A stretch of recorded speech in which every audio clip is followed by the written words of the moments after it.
Most doll collectors throughout the world are familiar with the Colemans, mother and daughters, because of their wonderful Collector's Encyclopedia of Dolls. Dorothy and her daughters, Anne and Jane, have collaborated on numerous books and articles and are in demand throughout the world as lecturers on dolls. Now the Colemans bring their knowledge and expertise to the world of video and share with you not only some of their marvelous personal collection, but also show you how to identify dolls and how you can take an even greater pleasure in your own collection.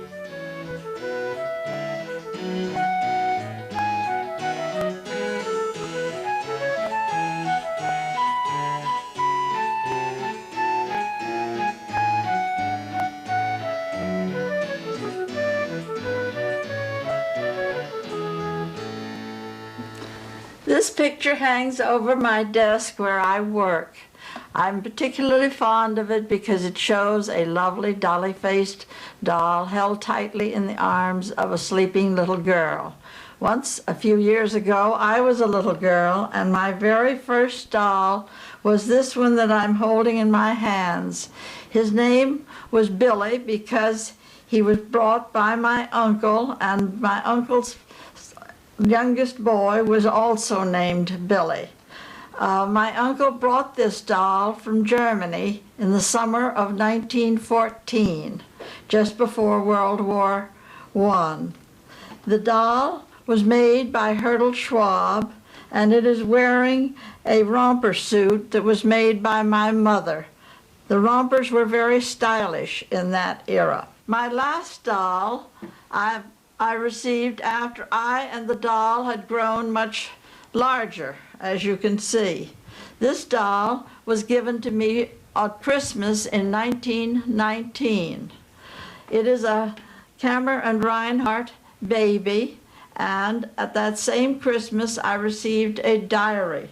And in the diary I recorded in January 3rd, 1920, I got Elaine washed and dressed. The doll was named Elaine because I was reading the Arthurian legends at school. And then I got dressed myself. Obviously, the doll was much more important to get dressed than myself. Both of these dolls were played with later by my daughters when they were little. This doll I'm giving to Elizabeth Ann, better known as Anne, my first little girl. The other doll I'm giving to Evelyn Jane, better known as Jane. Both of these girls enjoyed playing with these dolls, and later we have all enjoyed collecting dolls together. I have invited Anne and Jane to be here with me today so that we may give you an introduction to dolls through our collection. Also, they are going to help in the identification of our dolls, which I hope will be of help to you.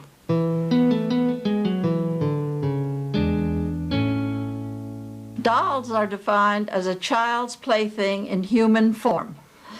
The child can believe that the doll is of any age or any sex according to the whim of the child.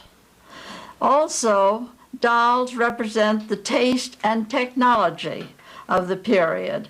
This is because they are manufactured and purchased by adults.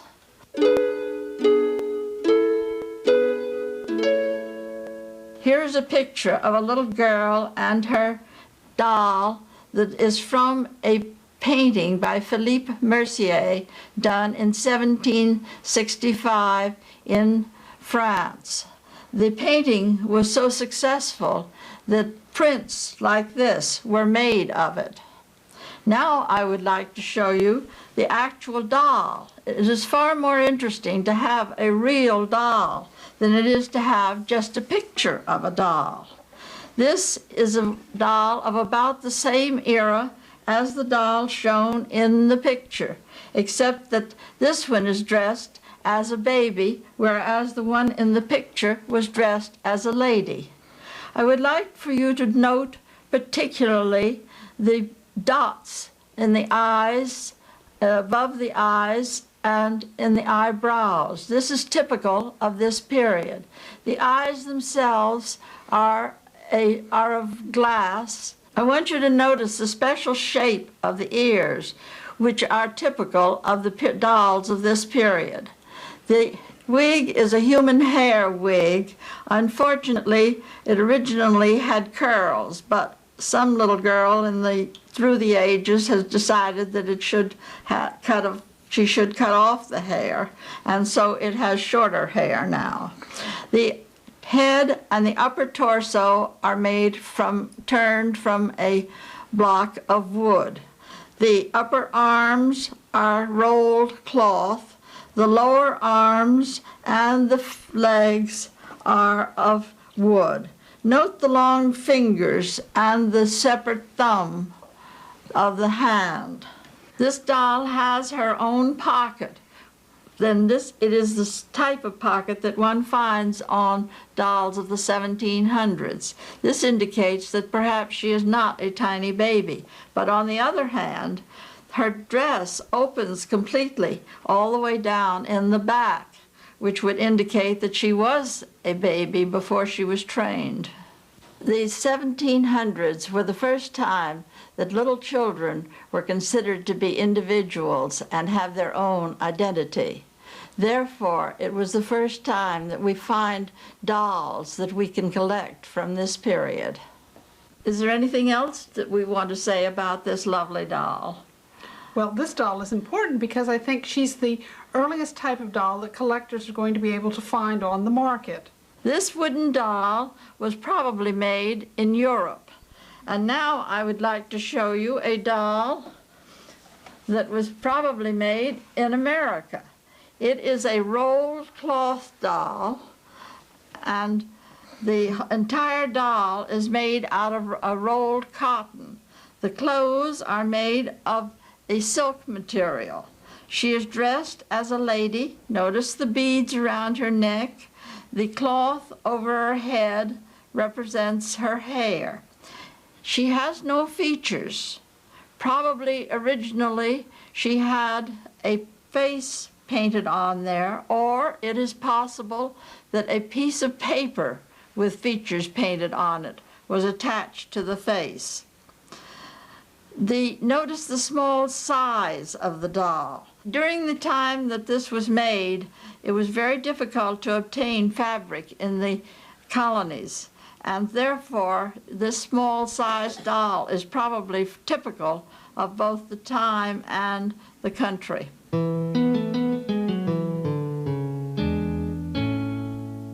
Now we go from this tiny 1700s doll to much larger dolls of the early 1800s. These dolls are made of wax over composition. I want you to especially notice that they have rose-colored gloves on. Most of the dolls of this period have leather arms. These leather arms represented the long gloves that were stylish in this era. Also notice that these dolls wear white and blue necklaces, similar to the ones that we just saw on the small doll. Note that the necklaces are attached to the dress in front. Also, the dresses are long, tubular style that was common at the first quarter of the 1800s. The crazing on the doll is rather typical of any wax figure of this period. Now we're going to see a pair of wooden dolls. This is the type of wooden doll that Queen Victoria played with when she was a little girl. They were made in the Grodnertal, a valley in Austria. And as you notice, instead of the long tubular shape of the preceding ones, these are squat and boxy in their contour. I want you to notice, though, that they also wear beaded necklaces that are attached to the top of their dress. They have long earrings, and they also have fancier hairdos. The comb represents an unmarried girl. Notice the feet have shoes painted on them. The round hats are a very stylish type made at the time of these dolls in the 1830s. Having seen dolls like the ones that Queen Victoria played with, now we want to see a doll that represents not Queen Victoria, but her aunt Adelaide, Queen Adelaide. The head and shoulders of this doll are made of composition, a papier-mâché type composition that was brought into Germany, where this doll was made by Napoleon's army. The doll itself does not have any articulation. The body is made of leather and the lower limbs are made of wood. I want you to notice the very elaborate hairdo. This was a period of puffs, ribbons, combs, all sorts of fancy hairdos. And this particular one was a favorite for the Queen at that period. This dress has bows on the shoulders. It is typical of the clothes shown at this time. It is dressed as a child, but the hairdo is definitely that of an adult. In the past, collectors called these dolls milliner's models. However, if you go to contemporary records, that is contemporary with the doll, you will find that they were actually called varnished heads, because that is what they really are. The varnish is put on over the composition of the head. This papier-mâché head was made in Germany, but they also made papier-mâché heads in America, as is seen in this doll that was made by Ludwig Greiner in Philadelphia.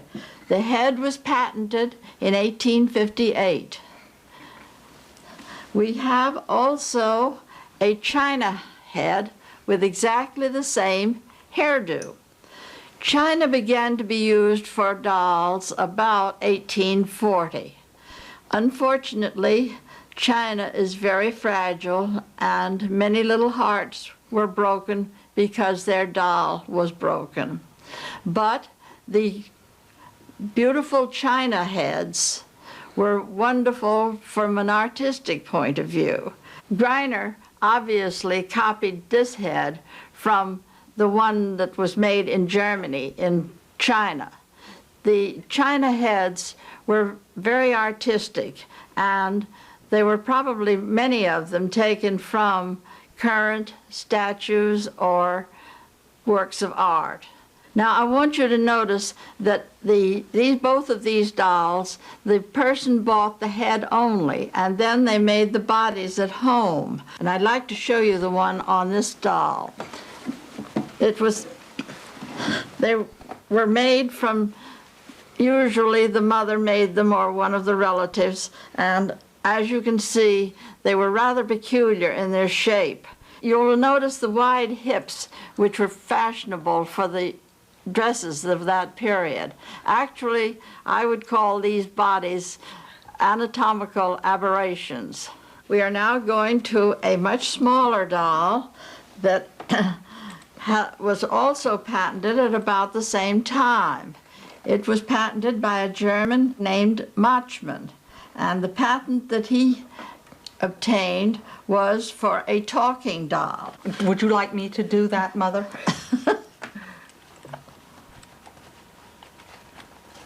I think. Now, he just did it beautifully. There we are. That was a squeaky little doll, wasn't it? It certainly was. In our new encyclopedia, as you recall, we have an entry under baby dolls with a reference to an article in Harper's Magazine of 1852, where these dolls were described as being the disturbers of the peace. Little did they know what would happen in the future with the computerized talking dolls of today. Now I want to take you from the computer age back to 1851, the year of the great exhibition in the Crystal Palace in London. It was at this exhibition that the Japanese exhibited a play doll that was copied by many of the other doll makers throughout Europe. This particular doll was probably made in Germany and was one of those that copied that Japanese doll. The interesting thing is that it has what they call floating joints, a new invention at that time. The foot can move around 360 degrees.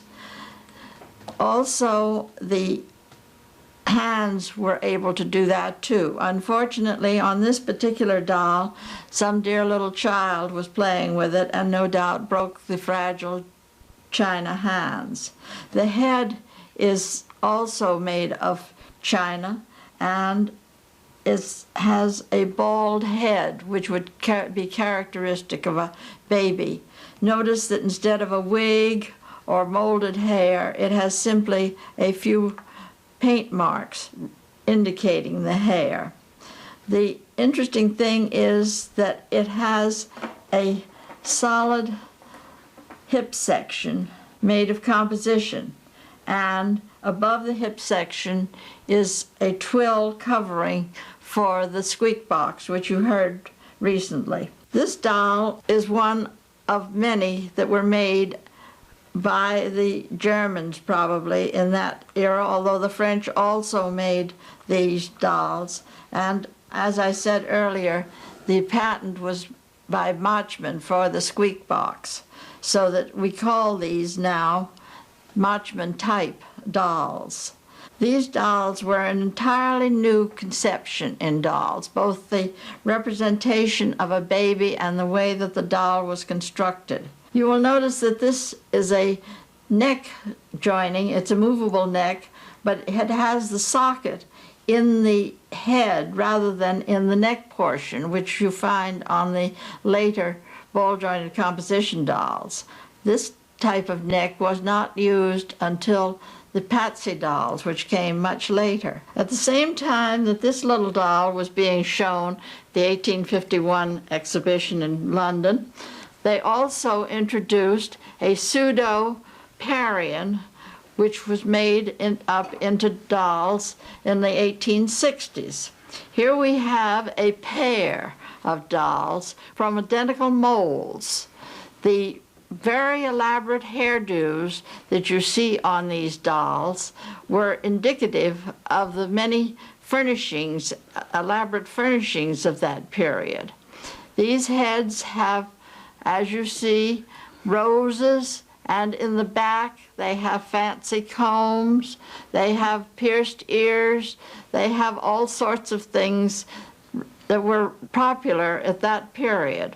The Germans made most of the Parian and china heads, and they were generally made in the province known as Thuringia. Here is a fashionably dressed doll of the 1870s, and I want you to notice that it also has the orange blossoms, bows, and beads in it. She is dressed as a bride. In the late 50s, the French reinstituted the ideas of complete dolls of standardized body measurements, which could acquire a wardrobe of ready-made clothes. In their most familiar form, they have flesh-tinted, matte finish porcelain known as bisque, socket shoulder heads that are nailed to shapely kid bodies. This doll has its head only made by Francois Gaultier, whose factory was in Charenton, right on the edge of the Bois de Vincennes, on the outskirts of Paris. Now we are going to show you a doll that was completely made by Émile Jumeau. He had his factory on the other side of the Bois de Vincennes, and he was one of the first people to make an entire doll with a bisque head. These heads were designed by real artists. The designer of the head was Carrier Belus, who was the head man at the Sèvres factory in France. This factory was very famous, and one of the many important people who worked there was Rodin. These dolls are particularly interesting because They were the dolls of the affluent in France and around the world. They were in great demand and brought high prices. Notice the eyes. They are especially beautiful, and they were called human eyes. The heads always have a cork pate, which is one way of identifying them. The special interest in this doll is the fact that it's a talking jumeau, and it has mama and papa strings, which when pulled, say papa and mama. The child could differentiate between the two because the papa string has a blue bead and the mama string has a pink bead. Note that this doll has a closed mouth, even though it is a talking doll. Later, these talking dolls were given an open mouth, which was an added attraction in that era. However, today, the collectors much prefer the mouth jumeaus.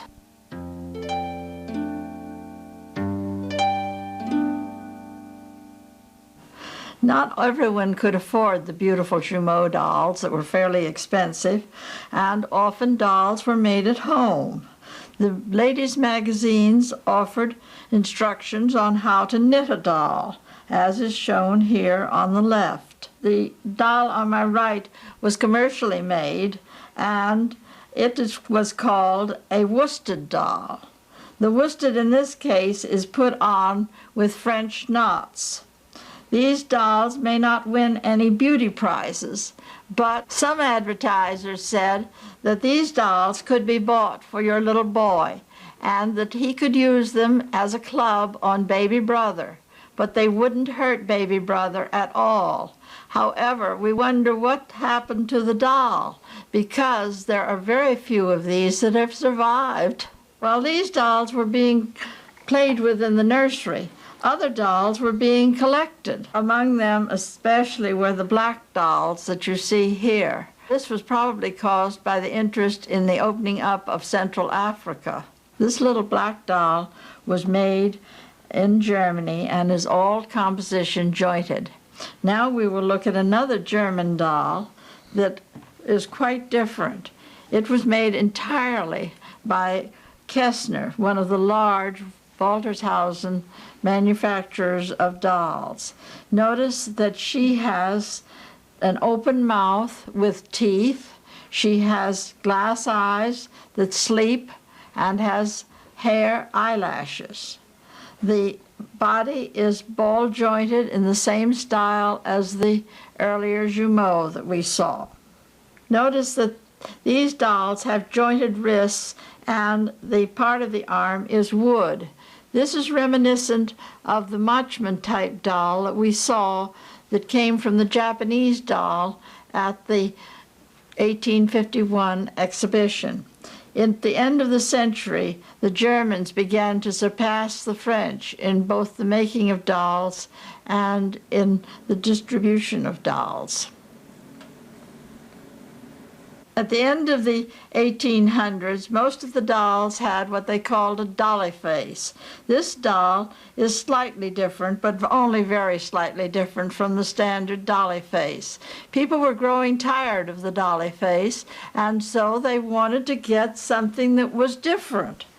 This was developed by Marion Cowlitz in Bavaria, in Munich, and it was called the Munich art doll. It was the Munich Puppenreform. This doll represents a real little girl that went to school in Munich. She has on the school costume of the Munich children.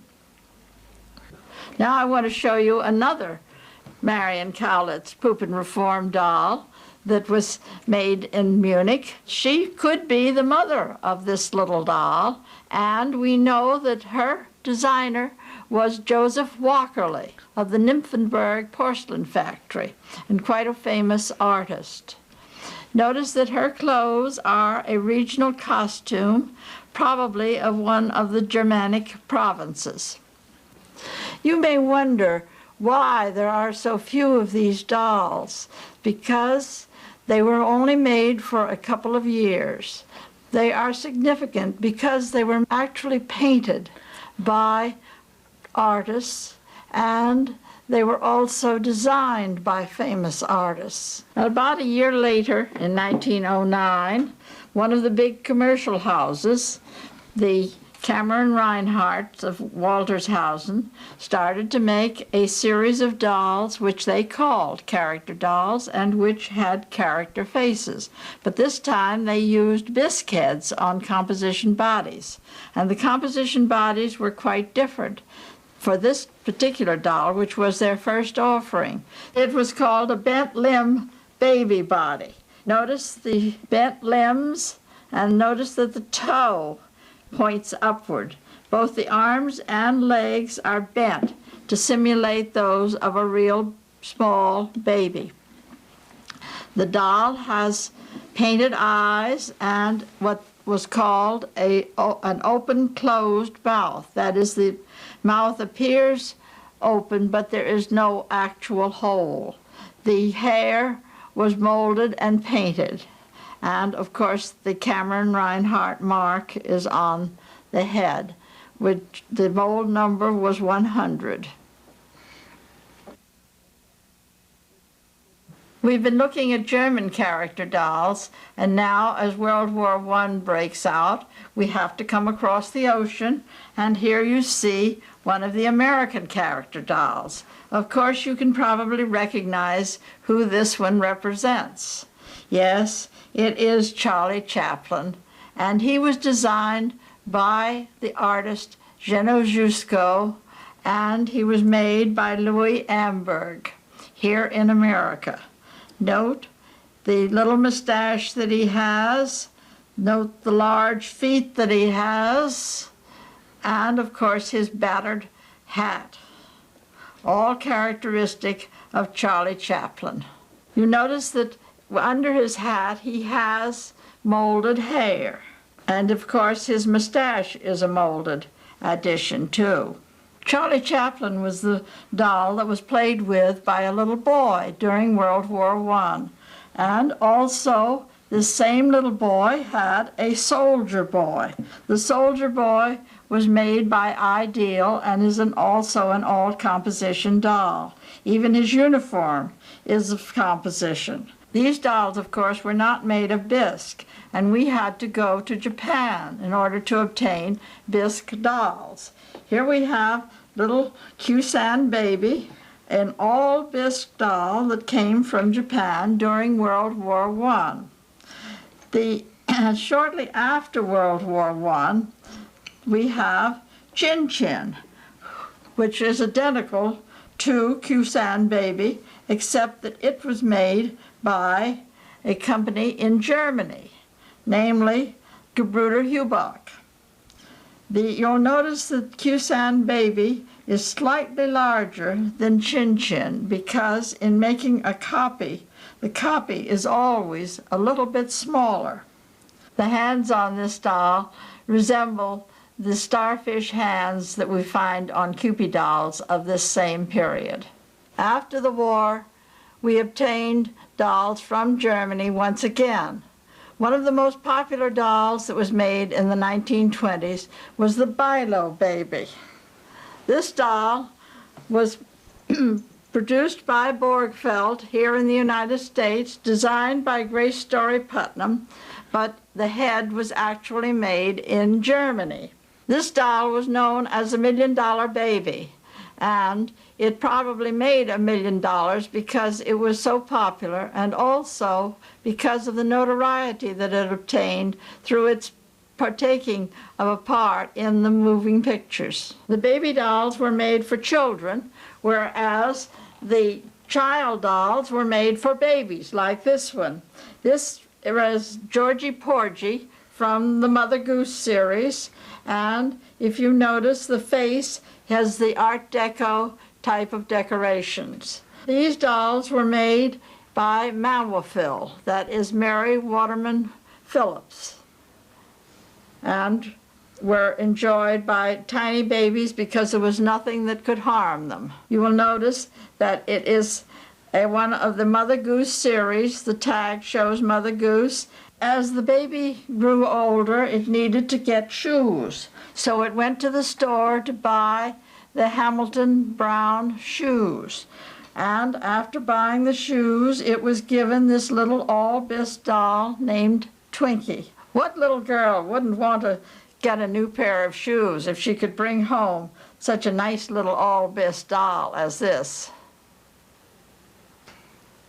In the same year of this doll, Twinkie, 1927, we also find the beginning of the Patsy family. These dolls were American dolls, all composition made by F&B. They were an entirely new development. They used not the type of jointed neck that we have been used to, but a new type that was really not new because it went back to the Japanese doll that was shown at the 1851 exposition in London. Also, they have what they call a tin or metal eye, which was the type of eye that was used after the war when there was a shortage of the glass eyes. The name Patsy came from a little girl named Patsy, who was the daughter of one of the very first aviators who crossed the ocean. Patsy was shown widely with this doll in her arms. These dolls are particularly popular today with collectors because they were the dolls that they remember playing with as children. And the element of nostalgia is an important one in collecting dolls. One of the things that we find today is the many collector's dolls that were reproductions of the 1800s China head dolls. They were one of the first group that were collected because the people at that era would remember the China heads when they were young. This doll is a reproduction made by the Humpty Dumpty Hospital in California, and one of the most famous of the reproduction companies that made dolls. Here we have an original head from the same mold. Both these dolls are called Countess Dagmar, a designation given them by collectors. The reproduction doll wears a dress that is typical of the elaborate dress that collectors like to put on their dolls, whereas the original doll wears a dress that would have been worn by a doll originally. We've had the pleasure of showing you a history of some of the dolls. The dolls that we have shown you varied from country to country, from era to era. Now we would like to show you how to identify those dolls.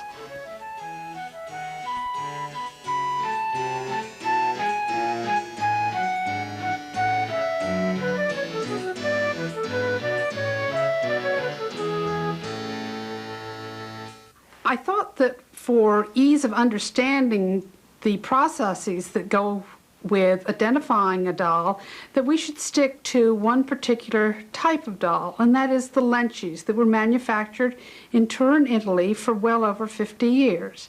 Let's begin by pretending that we've just brought into the collection a new Lenche. Of course, this one happens to have been in our collection for many, many years, more than anybody perhaps can now remember. But anyway, let's open the door for a Lenche in a green dress. And I'm going to ask Jane if you wouldn't mind bringing the one over, thank you, which we'll use as our specimen. This little lady is a typical Lenche. She has a felt pressed head with oil-painted features. One of the characteristics of her body is her hands, which are typical Lenche hands, but are not unique only to Lenche cloth dolls. They have the forefinger and little finger separated from the two middle fingers, and as practically all other Lenches do, she has a separated thumb. Lenchies advertised that their dolls all had real hair wigs. In this instance, as in other Lenchies, it's a mohair wig. But I ask you to bring in her sister. Thank you. She indeed has a sister, a little sister, we might say. What she seems to be missing is her basket of vegetables, made again in the typical Lenchi material of felt. And she has different head treatment. Notice that the large doll has a black felt hat trimmed with a few felt flowers. She does not have anything covering her hair, whereas the little one has a broad-brimmed hat with a little white coif. Now, if we're going to identify these as being Lenchi dolls, there are several ways that we can go about it. We can look for the mark, or we can go, as we suspect, to some printed information, the Collector's Encyclopedia of Dolls.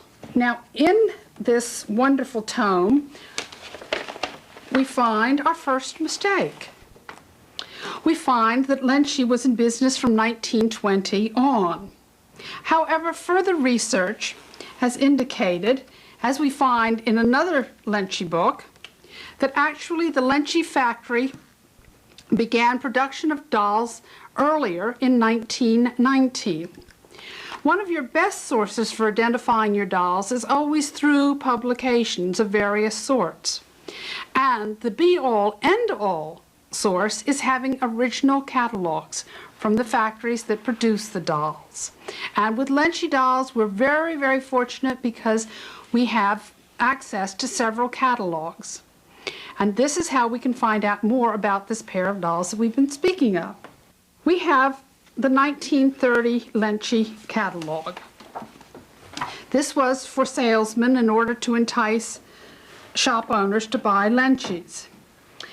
And if you will look here, you see a combination of the two dolls. You see the little one that we still have on the screen with her basket of fruits and vegetables and her coif, but without her broad-brimmed hat. She has wooden shoes on in the picture as she does in actuality. Jane, if I could ask again to have the large doll back to refresh everyone's memory, including my own. We find that in this catalog we have an illustration of the doll, but it's the wrong doll but with the right hat. What is one to make of this? Let's look at one of the marks found on Lenchi dolls and where that mark is found. Where would you expect other than at the foot, so that as it comes straight towards you, you can find one of the locations that Lenchis are marked. The foot mark is usually a rubber stamp, sometimes in black, as in this example, or underneath the little wooden sabot, we have, hopefully, a purple stamp. It's interesting to note that the stamps are in two different sizes. On this child, the mark is to be found underneath her clothes, on her undergarments.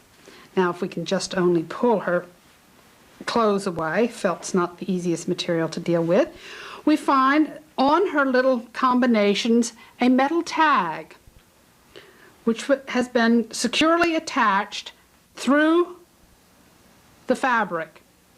It is inscribed Lenchi. These tags are found on most of the early Lenchi dolls and are found in this placement on the undergarments. The fact of the metal marking is a favorite of Lenchi's, even though the material changes. The later dolls are to have the silver on paper rather than on metal. We have this little lady whose tag reads Lenchi, Torino, made in Italy.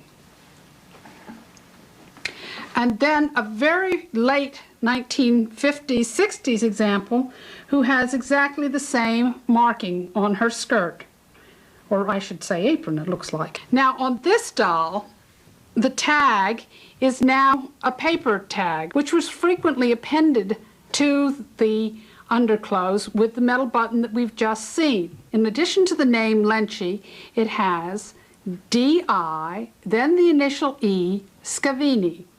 The Scavinis, Enrico and Elena, both with the initial E, were the founders of the Lenci factory and the creators initially of the dolls. The next doll has a later tag, which is still appended to its underclothes. Excuse the view, ladies and gentlemen.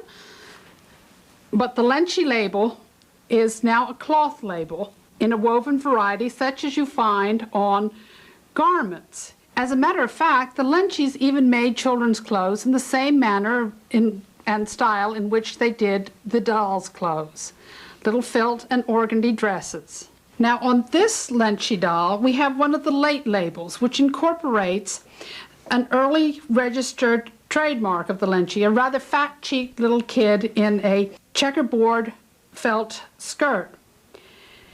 These tags are found on Lenci dolls that were made in the 1940s and 50s. If the doll happens to be dressed in regional attire, a little hang tag of a parchment-like material is frequently found on the dolls. And this often includes the region of the dress that the doll is wearing. This particular doll is attired in the garb of Lombardy. Now, in the later years, the Lencis have begun a series of collector dolls, of which this, in its presentation box, is an example. And for these pieces, they're actually using a folded tag as the label, in which we again see the early registration mark included as part of the whole identification. And now, while we're on the subject of Lenci boxes, let's look at a more familiar one, and certainly more colorful example. These boxes are covered with paper that was designed by the house artist Gigi Cheza. At least that's the way I think it's pronounced. And this is a covering that one finds on Lenci boxes from the very early days right up almost until this very day. Inside the box is a little sprite. She has no name, she only has a code number, 111G. If you go to the Lenci catalogs, you'll find out that 111 refers to the face style of the dolls. An impish little creature, you must admit. Or the G, you will find out, refers to her style of clothing. Every year, the doll's clothes change to keep up with current fashion. One of the features of Lenci clothing is the little appliques of stamped or die-cut felt, big bows, and shoes, hats, and coats that were made en suite with the doll. This example, in a miniature size, is characteristic of the organdy dressed Lencis, in which felt has additionally been applied, sometimes in the form of three-dimensional flowers such as you see on the skirt. While this doll is dressed in 1840s attire, it is obvious that she is dressed in 1930s concept of 1840s style, particularly in the area of her bonnet, where the idea for this overflowing ostrich plume came from, I don't quite have an idea. And now let's look at another example of a Lenci doll representing the 1840s, the adult-sized David Copperfield. The Lenci factory made several different adult-sized dolls, including the fictional character David Copperfield. Lenci did a very few adult-sized dolls. For many of their dolls, the House of Lenci called on house designers for the images. One of the primary designers for the house was a man by the name of Dudovich, and through your post box you could receive postcards such as this example. And you will notice that a 1920s flapper is being escorted through town with her new chapeau in its box by her escort, David Copperfield, a fictional character.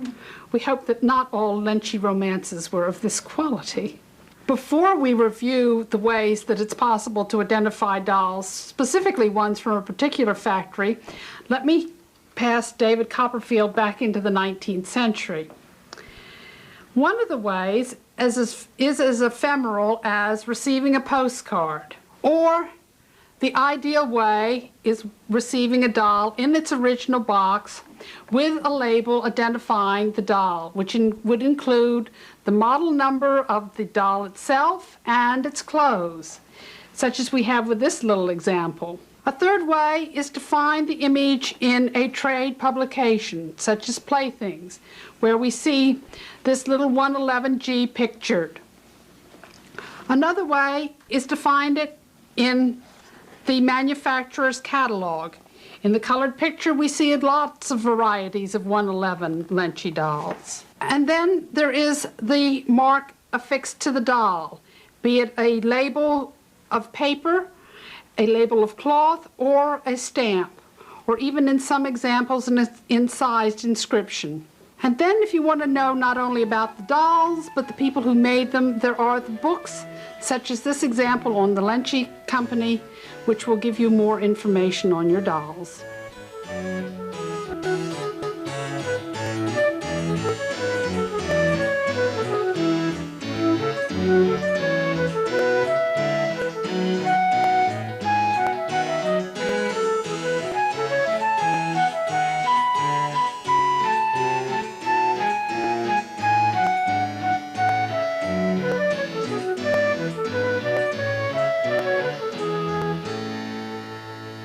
The first doll that I will be discussing is the Bilo. I'm sure many of you may remember playing with the Bilo in your youth. The head was designed by Grace Story Putnam. She was from Los Angeles. After she had designed the Bilo from a newborn infant, she took her design to New York and was able to get a major production company, Borgfeld, to take the design up. Grace Story Putnam was not happy with the body, so she applied for a patent in 1925, which she received in 1926. This body on this doll is taken from that patented design. Borgfeld got the company of Renish Gumi to make the little hands, and you can tell that they're Renish Gumi hands by the little turtle mark on the hand. In addition, the Bilo talked, and Voices Inc. provided the voice box for the doll. The Bilo is the 20s version of the Cabbage Patch because it was advertised so heavily. And in fact, one has to remember during the 20s, that was a boom era, just as the present day is today. The dolls are basically marked by the name of Grace Story Putnam, made in Germany, and then the mold number. This indicates that this head was probably made by the Altbeck and Gottschalk firm. Reading marks on dolls, these incised marks, can be rather tricky. Also, one has to remember that when these dolls are copied for the reproduction dolls, often they include these incised marks. And you will find with the reproductions the same actual marks. However, legitimate reproduction artists will also include their name and the date in which they created the head. Normally, you would not see this mark in this manner, for we have filled in these marks with a pencil so that you could easily see it on camera. Often one can discern what a mark is just by seeing the tops of the mark, either if it is numerals as in the Bilo or letters as it can be in other instances. And the final line is the number for the doll, which is 1. You may think that's a 7, but that is the German 1, 3, 7, and as you can see the 7 has a cross, then 3, followed by a slash mark, which extends down below the cloth, 45, which is the centimeter size. This number is usually concealed with the cloth of the body. Normally, the body hides this number. Unfortunately, this is true with many marks, and it is a question whether or not the collector should dig into the doll to find all of the discerning marks. In most cases, I would advise actually not to look for all of these detailed marks because you can destroy the doll. The next doll is a product put together by Emil Pfeiffer of Austria. Actually, he went and bought the head, which was manufactured by the German firm Armand Marseille. You may wonder about the name Armand Marseille. Actually, that is a French name for a gentleman who had lived in Russia and then came to Germany in the 19th century. Emil Pfeiffer, as you can see from the box, distributed and actually, we believe, made this composition body of this little doll. Collectors refer to this as a toddler. This doll has the size number in centimeters, 22, impressed into the composition. The head, as you can see, is marked made in Germany, Armand Marseille. The mold number is 560A, and then the size number is 7/0. Armand Marseille made as many as 32 different sizes in these head molds, from size 16/0 up to size 16. The A signifies that this particular model has the features cut out. If you had a 560, the doll would have a closed mouth. This doll has an open mouth and sleeping glass eyes, as well as a wig. The 560 has molded hair, painted eyes, and a closed mouth. This happens to be a bisque head doll. This doll is in its original commercial chemise with bows on the shoulders. This doll, fortunately, has its original commercial box that is labeled with the name of the person who put the doll together, namely Emil Pfeiffer.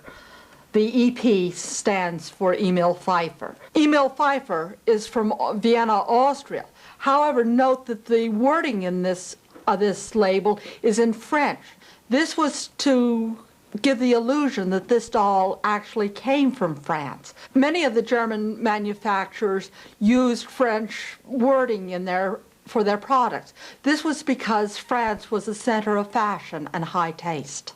The next doll that I will be showing you was made nearly 70 years earlier. The head also was made in Germany, whereas the body and the doll was put together by the American firm Woodford. Even 70 years earlier, they were labeling their dolls. Unfortunately, this is a very rare example of such labeling. But here we have an actual label dating from the 1840s for the store named Woodford. Woodford was in existence from 1840 to 1855, according to the city directories. Some of the Woodford dolls have been found to have paper labels also marked Merrill. In the Boston Business City directories, the name Merrill has appeared only in the year 1850, thus indicating that Merrill was only in operation for 1 year. Dolls with that type of label have been found with heads marked with KPM. The KPM stands for the Royal Porcelain Factory in Berlin, which made very fine porcelain. In fact, I would say this head is also very fine porcelain. You may think the head is black, but it is actually brown, and it has the fine detail of the fine little brush marks around the forehead. The indication of skin is painted with a flesh color, and the whites of the eyes are actually white. I'm now going to show you a KPM head with its mark, and we'll go into detail a little bit later on. With our doll with the Woodford label, we have not removed the head to see which German factory made that, or whether or not we could even tell that, because we do not want to harm the doll. This head is marked with the Royal Berlin mark, and through studying of books, we have been able to ascertain that this was the mark for one particular year. I believe it was 1848 or 49. Note that the mark is on the inside of the shoulder plate of this head. Also note that this head is in the white, because there is no painting of any of the detail. Often these heads left the porcelain manufacturer in this form because they were the ones that were able to fire it at such a high degree. And when you apply paint, you do not need as high temperatures. Therefore, a concern with a lower firing kiln could paint the heads. More visibly, some of the shoulder heads can be marked here on the front shoulder, on the side, and even on the back. I'd like to show you another doll to show you where else the dolls might be marked. You could find a mark here on the forehead, inside on the eyes, even here is a marking on the interior of the head. The wig might be marked, but the most likely place for finding an incise mark is here on the back of the head. This happens to be marked made in Germany, and I want to point out that made in Germany, the made in is often mistaken when reading it as Madeline, with the insertion of the I and an E at the end.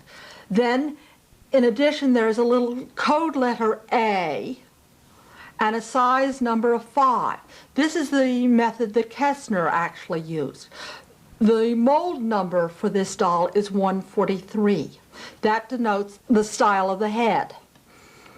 In addition, you can find marks all over the torso. In the front, as you saw in the Woodford, on the back hip section, this reads Germany 2/0. In other words, they did not have the same size numbers for the head and torso, even though this entire doll was made by the Kessner Company. In addition, the foot could carry, at the sole of the foot, a mark. Or you could have a little hang tag, as you saw with my sister's presentation. Other types of dolls that are marked are entirely made of bisque, as is this little doll. She is marked, like her big sister, on the back of the head. This is very hard to see, but it is marked 130, which is the mold number, and the size number is size 2. In addition, this little doll is marked on the inside of its leg. And the mold number of 130 is on the inner part of the leg. Mother, didn't you play with this doll? I certainly did. It was one of my doll's house family dolls. The last little doll was only marked with the maker's code, as are these two dolls. One is of bisque and one is of china. They both have the same mold number, namely 189. But as you can see, the modeling is identical. As you can see with the mark, this one has the 189 and then the K in the bell, which is the trademark of Kling, as well as the size number 2/0.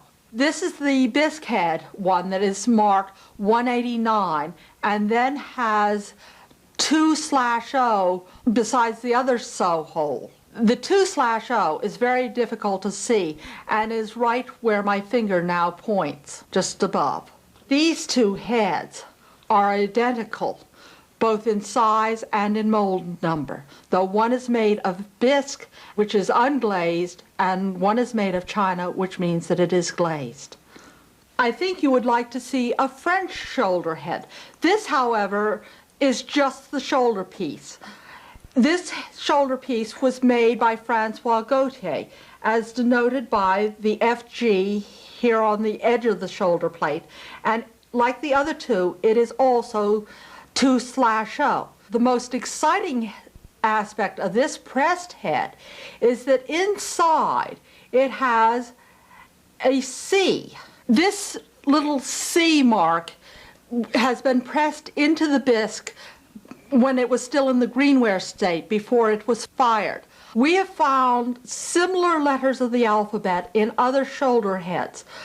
I have seen personally 3 other FG shoulder plates with this type of marking. In addition, I have seen it in what collectors refer to as the smilers that were used on many of the Brew dolls. I have just shown you the maker's code. What does that signify? We have certain thoughts in that regard. We have seen similar markings on other FGs, plus we have seen it on the fashionable dolls produced or manufactured actually by Brew.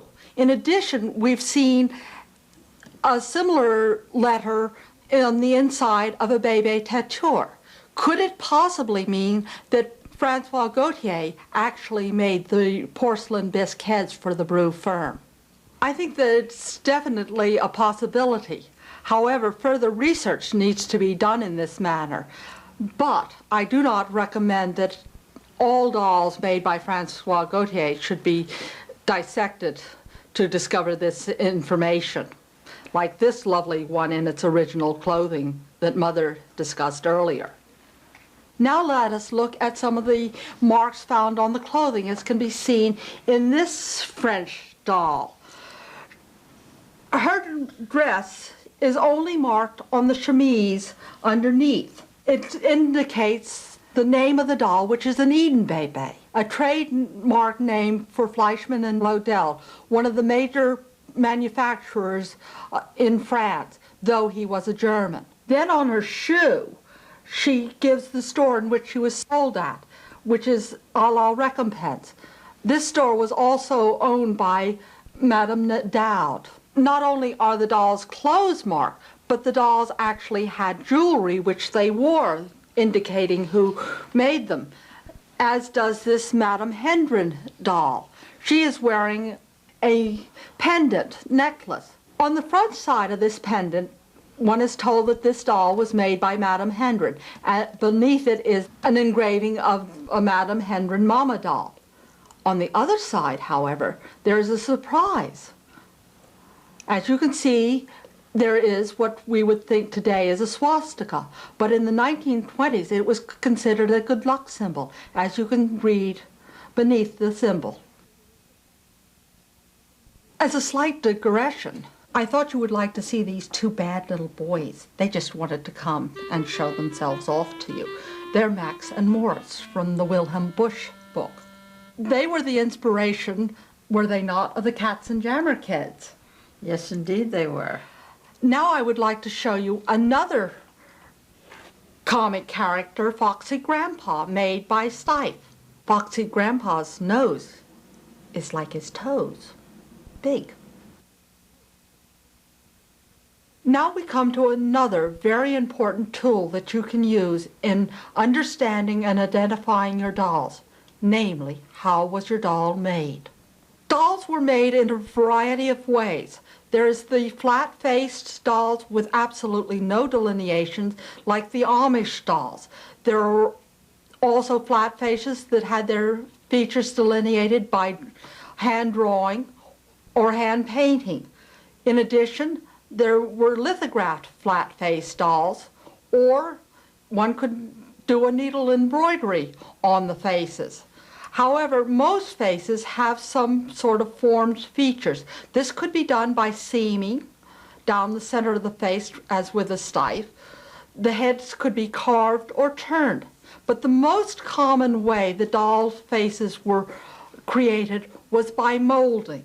Practically all materials used for making dolls commercially could be molded. Those dolls made out of materials that basically pre-existed in nature included wax, wood, cloth, felt, leather. Even wood could be pressed into a mold, such as the Schoenhut doll. Metal was also molded. These dolls were made from aluminum, brass, pewter, steel, or tin. There are heads that were made of ceramic, which included earthenware, terracotta, stoneware, china, and bisque.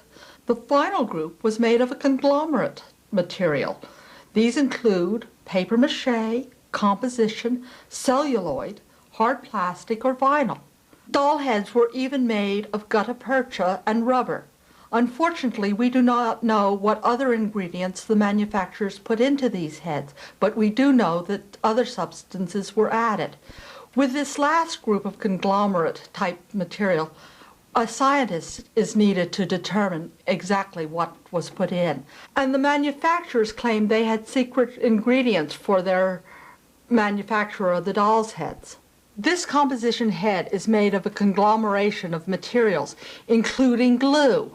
It was made here in the United States in the early part of this century, before World War I.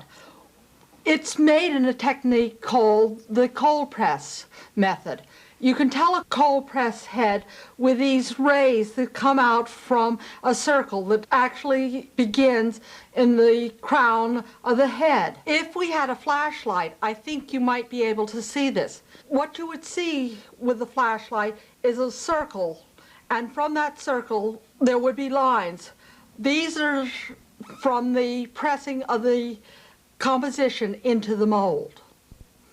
Another form of composition was developed in which they used steam in a hot press method. This was made of a wood pulp flour, and you see this is like some of the bisque head dolls in which there are no lines. It is a complete mirror image of the exterior. Now I would like to go into china production. This is a china head made in Germany. Actually, it's a china shoulder plate. Unfortunately, part of it is removed. As you can see inside, there is a mirror image of the face.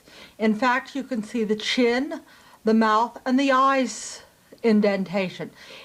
This head was molded by pouring the slip into the mold, and therefore the slip follows the contours of the mold both inside and out. This is the face of a poor German head. Now I would like to show you, unfortunately, we've had a slight disaster here, a pressed head. It is very rough and jagged inside. It does not follow the delineations of the exterior. The band around here is a piece of slip that was put in to support it at the seam joint. When you look at it from this angle, you can see also that it is a pressed head, but the workers have been able to smooth that out quite a bit. It is very important to understand this differential between the poured and the pressed, for in 1888, Jumeau was claiming that they were pressing the heads. However, by 1891, he was telling people that he was pouring the heads. This is an E.J. Jumeau done in the pressed method. Now I would like to go through some of the ways one can tell the difference. This head has no rim, as you can see. There's no ear on the interior, but there definitely is an ear on the exterior. Let me remove this original string, and in fact you can't even see the mouth section. There are ridges, which I think you can see here in this section, that were formed by the sponge. I'm sure you've made pies and had to press the pie dough into a pie pan. This doll was pressed into its mold in the same manner. Now let's make a little room here for the other Jumeau. She is made in the later poured method. Again, she has the cork pate, but note the rim section on this head. She has the applied ears, which is a transitional phase between the poured and the pressed heads. Note the mirror image of the mouth. This little E.J. Jumeau is a very happy little miss, for she has her complete wardrobe of clothes. I think Anne would like to tell you about them. Well, Jumeaus are particularly lucky in that many of their clothing items come identified with the same size numbering system that is found on their heads. For instance, take this doll's corset, which is stamped 9, which correlates to the 9 on her head. Other items of clothing included sizing too, such as this little apron smock. If you open it up, you will find the stamped 9 inside, again indicating that it was meant for a doll of this size. Other items from a Jumeau's wardrobe might include, as you look through catalogs of the period, her tippet, ermine of course, now a little less than fresh, and a muff to go with the tippet. Not all the clothing was necessarily made for purchasing through shops and catalogs. Other items could have been made at home, such as a hat in the Russian style and a little coat with attached cape. You should know that the dolls' clothes frequently were more expensive originally than the dolls themselves. And we hope that someday we'll be able to share with you other interesting information about dolls and their wardrobes in another cassette.